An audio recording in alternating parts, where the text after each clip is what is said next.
as I said, from today, the Model Code of Conduct will come into force with immediate effect.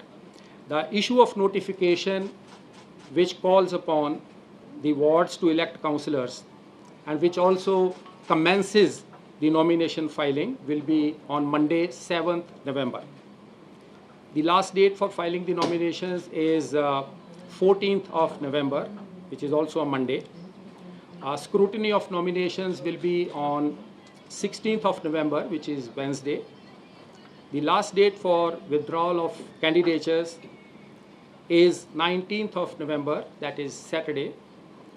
The date of poll, if necessary, as is always mentioned, is 4th of December, which is Sunday.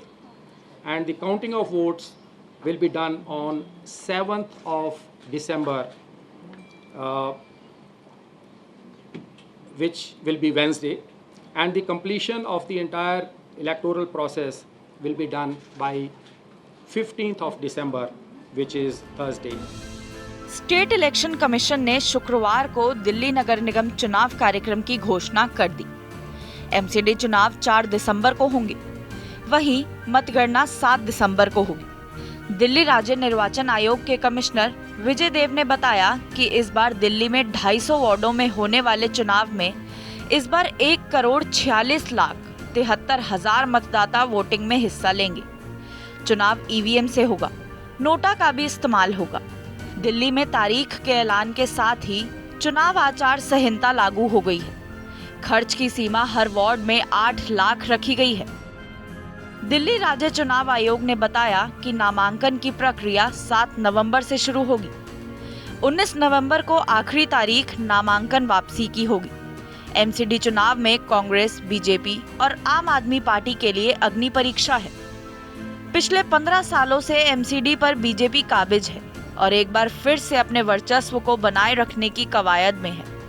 वहीं दिल्ली की सत्ता पर भले ही आम आदमी party 8 वर्षों से काबिज है, पर एमसीडी में अपना दबदबा नहीं बना सकी है। ऐसे में आम आदमी पार्टी एमसीडी में आने के लिए हर संभव कोशिश में है। कांग्रेस दिल्ली में अपने खोए हुए जनाधार में वापसी के लिए हाथ पांव मार रही है और एमसीडी में दोबारा वापसी के लिए हर संभव कोशिश कर रही है। गौरतलब है कि एकीकृत होने के बाद दिल्ली नगर निगम के 250 वार्डों पर चुनाव होगा। इससे पहले दिल्ली नगर निगम 3 हिस्सों में बटा था और कुल 272 वार्ड थे। नए परिसीमन में वार्ड की संख्या 250 कर दी गई है। अब आपको बताते हैं कि एमसीडी में सीट, वोट, एरिया, आरक्षण और पार्टियों का समीकरण समेत क्या-क्या चीजें बदली हैं।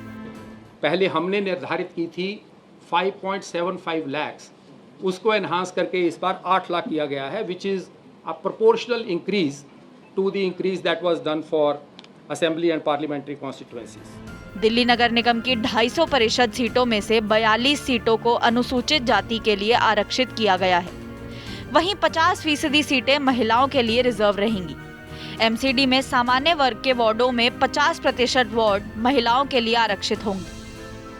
इस तरह से अनुसूचित जाति के लिए आरक्षित वार्डों में महिलाओं के लिए 21 वार्ड और सामान्य वर्ग 104 वार्ड महिलाओं के लिए आरक्षित होंगे।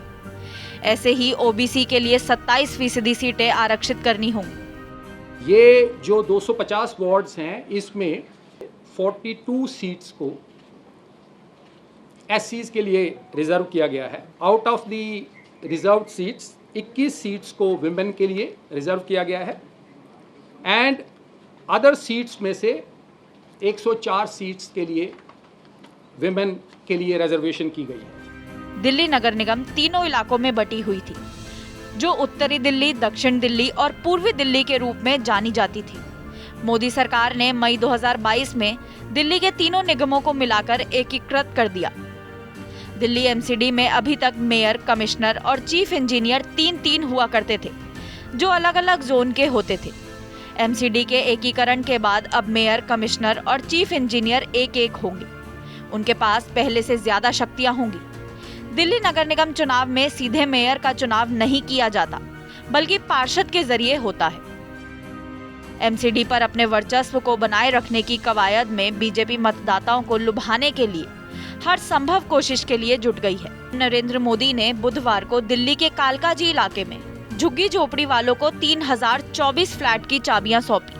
माना जा रहा है कि इस कदम से दिल्ली नगर निगम चुनावों में बीजेपी को फायदा मिल सकता है।